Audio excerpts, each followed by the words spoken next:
लाखों फिल्म बीरों के दिलों की धड़कन और सपनों की मलिका वर्सेटाइल अदाकारा रानी ने फन की दुनिया में तो कामयाबी के झंडे गाड़े, लेकिन 3 शादियां करने के बावजूद इनकी निजी जिंदगी मुकम्मल फ्लॉप रही। फिल्मसाज मियां जावेद कमर, हिदायतकार हसन तारिक और क्रिकेटर सरफराज नवाज से नाकाम शादियों के बाद इन्हें कैंसर के मूजी मर्ज ने आन लिया, जो जानलेवा साबित हुआ और वो बिलाखिर 47 बरस की उम्र में कसम पुरसी की हालत में 27 मई सन 1993 को खालिक हकीकी से जा मिली। रानी ने पाकिस्तान की क्लासिक फिल्मों में जानदार अदाकारी का मुजाहिरा करके दुनिया भर में मुल्क का नाम रोशन किया।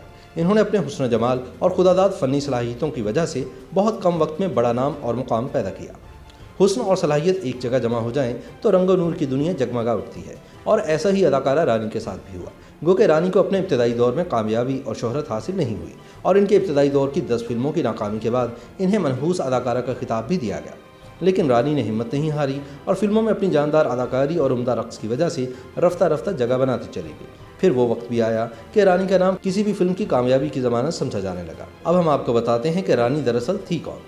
आगा हशर काश्मीरी की मनकूहा होने की दावेदार बरसगीर की मुमताज़ अदाकारा मुख्तार बेगम के ड्राइवर रहमत के घर लाहौर में दिसंबर सन 1964 में पैदा होने वाली खूबसूरत लड़की का नाम इसके बाप ने नासरा रखा। नौमौलूद बच्ची चूँकि बहुत ज़्यादा खूबसूरत थी, लिहाजा मुख्तार बेगम ने अपने ड्राइवर से नासरा को गोद ले लिया और फिर इस बच्ची की तालीम और तरबियत और परवरिश की जिम्मेदारी खुद संभाल ली। दुनियावी उलूम के साथ नासिरा को रक्स की भी बाकायदा तरबियत दी गई।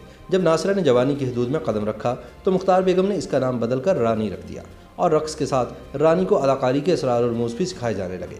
जब मुख्तार बेगम ने देखा कि रानी अब फ़न अदाकारी के तमाम हथियारों से लेस हो गई है तो इन्होंने इसे कामयाब फिल्म मेकर अनवर कमाल पाशा से मिलवाया, जिन्होंने रानी के हुस्न जमाल और फ़न अदाकारी में दिलचस्पी और महारत को देखते हुए इन्हें अपनी फिल्म महबूब में कास्ट कर लिया। ये फिल्म सन 1962 में रिलीज़ हुई और हिट हो गई।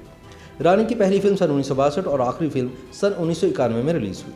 यूँ रानी के हुस्न फ़न का सूरज तकरीबन 29 साल तक भरपूर आबताब के साथ फिल्म इंडस्ट्री को मुनव्वर करता रहा। रानी के पहले फिल्मी हीरो आसिफ जा और आखिरी फिल्मी हीरो गुलाम मोहिउद्दीन थे। गो के अदाकारा रानी ने सबसे ज़्यादा मोहम्मद अली के साथ काम किया, लेकिन बतौर हीरोइन इन्हें सबसे ज़्यादा अदाकार वहीद मुराद के साथ पसंद किया गया। इन दोनों बेमिसाल फ़नकारों की कई मुश्तरका फिल्मों ने कामयाबी और मकबूलियत के झंडे गाड़े और बड़ी बड़ी जुबलियाँ मनाकर फिल्म मेकर्स की तिजोरियों के मुँह भर दिए। इसके अलावा अदाकार शाहिद और नदीम के साथ भी रानी की कई फिल्मों ने शानदार कामयाबी हासिल की। पाकिस्तानी फिल्मों में एक बेहतरीन हीरोइन के तौर पर इज्जत, शोहरत और दौलत हासिल करने वाली परी चेहरा रानी ने अपने आखिरी दौर में चंद टीवी ड्रामा में भी काम किया और बड़ी स्क्रीन की तरह छोटी स्क्रीन पर भी अपनी उम्दा किरदार निगारी की वजह से बहुत पसंद की गई। फ़नी ज़िंदगी में इब्तदाई नाकामी के बाद बेइंतहा उरूज हासिल करने वाली मलिका हुस्न अदाकारा रानी की अज़दवाजी ज़िंदगी मुसलसल उतार चढ़ाव का शिकार रही। इन्होंने 3 शादियाँ की, लेकिन सब नाकाम हुई। फिल्मसाज मियां जावेद कमर, हिदायतकार हसन तारिक और क्रिकेटर सरफराज नवाज की मनकूहा बनने के बावजूद वो ज़हनी सुकून हासिल न कर सकी। एक ज़माने में रानी के अदाकार शाहिद और वहीद मुराद से रोमांस के चर्चे हुए, ताहम इन्हीं दिनों रानी ने एक गैर मरूफ हिदायतकार मियां जावेद कमर से ब्याह रचा लिया। बाद अचानक रानी को कैंसर की तशखीस हुई तो इनका शौहर इन्हें बेयारो मददगार छोड़कर उड़न छू हो गया।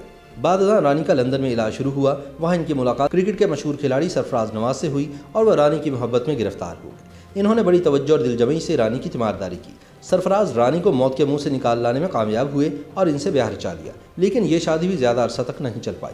रानी फिर फिल्मी दुनिया में लौट आई, ताहम वो फिल्मों में दोबारा कामयाब ना हो सकें और कसम पुरसी की हालत में बेयारो मददगार कराची में कैंसर से लड़ते हुए 27 मई सन 1993 को 47 साल की उम्र में इंतकाल कर गई। यूँ हमारी फिल्मी दुनिया एक हसीन और जमील और आला पाई की फनकारा से महरूम हो गई। जवानी में लाखों दिलों की धड़कन समझी जाने वाली रानी का आखिरी वक्त में कोई सहारा नहीं था। यहाँ तक कि इनकी तजहीज़ व तकफीन की जिम्मेदारी भी ईदी फाउंडेशन के अहलकारों ने अंजाम दी। रानी और हसन तारिक की एक बेटी राबिया है जो फिल्मी दुनिया से बिल्कुल अलग थलग है और अपनी घरेलू ज़िंदगी में मगन है। अपने फ़न की इनफरादियत की वजह से रानी का नाम और काम आज इनके मरने के 23 साल बाद भी जिंदा है और जब तक फ़न और फ़नकार जिंदा रहेंगे, रानी का नाम इनकी शाहकार फिल्मों, रॉक्स और गानों की वजह से लोगों के दिलों और फिल्मी तारीख के सफ़ात में जिंदा रहेगा। YouTube पर गूगली न्यूज देखने के लिए youtube.com की सर्च बार में गूगली न्यूज टीवी टाइप करें। गूगली न्यूज के पेज पर सुर्ख रंग के सब्सक्रिप्शन वाले बटन पर क्लिक करना ना भूलिए। YouTube पेज पर अपलोड होने वाली वीडियोस से बाखबर रहने के लिए बेल आइकन पर क्लिक कीजिए। आपको हर नई वीडियो के बारे में नोटिफिकेशन मौसूल हो जाएगा।